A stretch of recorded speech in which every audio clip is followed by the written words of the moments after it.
Hey, happy Remote Wednesday. This is Mr. Wells. Just wanted to give you a little bit of instruction about your assignment for today. So, if you're a remote only student, you're doing this. This is part of your assignments for the week. But if you are an in class student, this is your remote learning assignment for Wednesday. Okay. So, I want to just real quick tell you what you're doing. I have attached the instructions to, but you're writing a letter, and we've been writing letters. I had you write a letter to yourself, and I had to write a letter to your teacher. But today you're going to be writing an open letter. And an open letter is something that a lot of times is published in a newspaper or on the internet or something, and it's a letter to someone, but it's meant to be read by other people. So a lot of times people might write a letter to the president of the United States, for example, and it's not really that they want the president to read it, but they want people to know what they think about the president or something like that. Okay. So you can look and it shows you what an open letter is. You can read that a little bit. But I want you to write an open letter about your own generation. You've probably heard adults say things like, well, kids these days, and then blah, blah, blah. Kids don't do their work, or kids aren't responsible, or kids, um, you know, whatever. And maybe you've heard that and you think, that's really just not true. Well, I want you to write an open letter.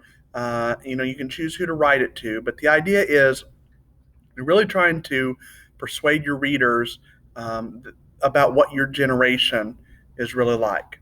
So you're going to come up with seven things, seven misconceptions, which are things that people get wrong about your generation of young people.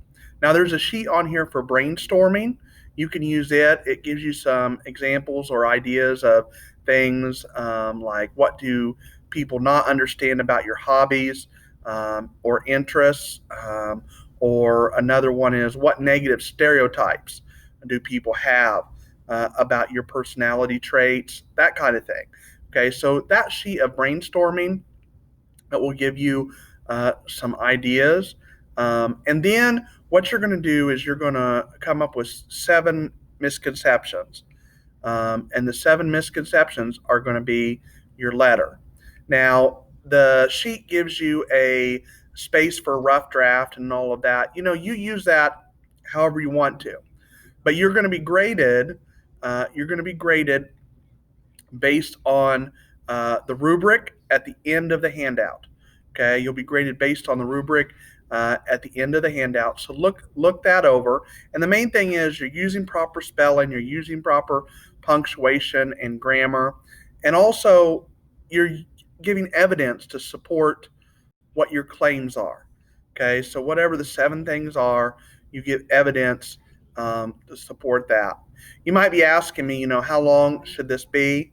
My temptation is to say to you, this should be 100 words, which you will. You can go to Tools and Word Count, I believe, on your Google Doc, and find out what your word count is. But the main thing is you've made seven claims, you've backed them up with evidence, and you presented it in a way that I want to read it, that is interesting for someone to read, in other words. Okay, so really you should be spending about an hour on this total today because first and second hour, third and fourth, or whatever class section you're in, that's about a half hour for each class section you're in. I want you to do it. Make sure you proofread it and submit it as a Google Doc, and you'll see the due date listed on there. For remote only students, it's next week. For my in-person students will be sometime this week. Okay, so thanks, and looking forward to hearing back from you soon.